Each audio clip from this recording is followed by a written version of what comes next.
আমি তো মোট ভাত খাবে বেলায় অতটুকু কষ্ট করছি। আমার মনে তুমি যদি তাই বুঝতো না, যদি তাইলে আমি অতটুকু কষ্ট করতাম না।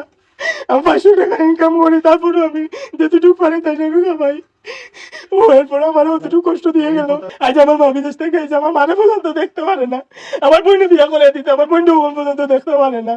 বাচ্চাটার মুখে দিয়ে যাইয়া মেম্বার সবাই মিলিয়ে আমার আলগা করে দিয়েছে। ও মানে অশান্তি বউর খাওয়া ধরি কেউ মাছ খাইয়া লইয়ানি। তারপর আমি নিজে আমি একজন বড় অসহায় হইয়া আমি খালি ও বাচ্চাটার মুখে দিয়ে যাইয়া আমি তাইলে আমি লইয়াছি সংসার করবার লাগি।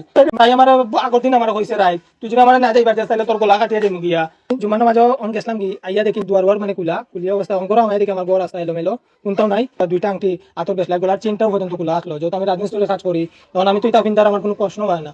টেকা পর্যন্ত আসলো আমার রাখা তার কাছে প্রায় 20,000 টাকার মতন আসলো। এগুনটাও নাই। মেম্বার লইয়াও আমি 3-4 মনে করলে 15 বার আমি তাইলে লইয়া গিয়া আমি বিচার আচার করি আমি তাইলে আনছি আতফাও ধরি আমি আনছি তাইলে মনে হয় তাই সমস্যা কিতা আমি তাইলে লইয়া এখন তার মার বাড়ি যেতাম গিয়া। তার লগে এখন যদি ফোনে মাতি তারা আমার লগে আরো মনে করলে অন্য ধরনের মাত মাতি তাও কিতাম দিয়া মাতই। আমি একজন মাটি কাটার বেটা 500 টাকা রোজ আমার। আমি যে তখন আমার সমর্থ ততক্ষণ আমি ফুরিলে লইয়া আমি চলতাম হইব। আমার 500 টাকা রোজের উপরে আমি সবকিছু করতাম হইব। এখন ফুরির কত হইলো আমি চুরি করি দাঁড়িয়ে করি আমি খাবাইতাম। তাই কইতে পারবো ওই 500 টাকা ইনকামের মাঝে হইলে পারবো। তখন তাই এখন আমার 500 টাকা ইনকামের মাঝে সন্তুষ্ট না গেছে। তাই মারও আমি ফোন দিছি।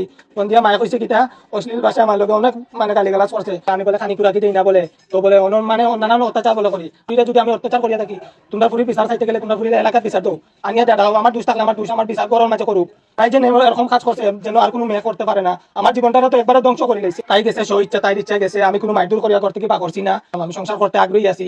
মাটি কাটার মানুষের ওলা নিয়ে অপরাধ আমি মাটি কাটি থেকে লেগে আমার ওলা অপরাধ নেই। তাই বাবার বাড়িতে খালি বই আমার দুটো যাবো খালি বই। তাই বাবার বাড়িতে আমি গোল লইতাম ওনা আমি থাকতাম আমার অন্য গেলে তাই চাকরি লওয়া 2টা বছর আমার মা জানি কষ্ট করি হইলে আমার খাওয়াইতে 2টা বছর 30,000 40,000 করে আমার অ্যাকাউন্টে পারছে।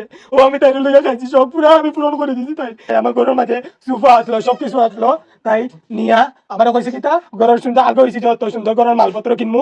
এখন কিন্তু কোনো কোনো কিন্তু কিনো হয়েছে না বরং তো তার বোনের জামাই কাছে সব 30,000 টাকা নিয়ে মালতে দিছে। এদিন কালো আমি কইলে আমি তো টাকা চিন্তা করতো আমারও কয় আমার জিনিস আমি বেশি আমি তোমার হয়তো কৈফত দিতে হইব নি। আমার কয়েকটা জিনিস কৈফত যদি চাও তোর বেটা চালিয়ে যাই গিয়া তুই যে আমার জিনিস চালিয়ে আসবি বাচ্চাটা অসহায় হয়ে যাব বাচ্চাটার মানে হেরোর অভিশাপ আমার উপরে লাগি যাব আমিও চুপ করে দিতে